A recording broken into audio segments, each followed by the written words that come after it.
سلامونه و احترامات مو منئ ښه راغلاست. دا هم د نن ورځې مهم خبرونه.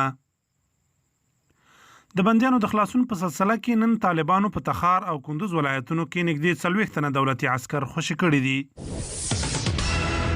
روزګان ولایت کې د طالبانو نفوذي بریدګر 15 پولیس وژلي. هلمند کې د حکومتي ځواکونو پر پوستو موټر بم بریدونه شوي. درنه مرګ ژوبله یې اړولې. طالبانو یو ځل بیا ویلي چې آزاد شوي بندیان د جګړې ډګر ته نه دي ستانه شوي. د افغان سولې پروسې چټکولو په موخه د امریکا ځانګړي استازي زلمي خلیلزاد د سیمې هیوادونو ته نوی سفر پیل کړی.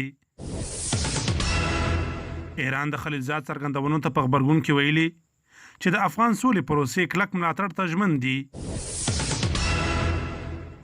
طالبانو د امنیت شورا وروستي راپور ته په اشاره ویلي افغانستان کې د القاعده او داعش هیڅ وسلوال نشته. جرمني کې د الوتکې نسکورېدو پیښه کې 3 تنه وژل شوي. د خبرونو پای.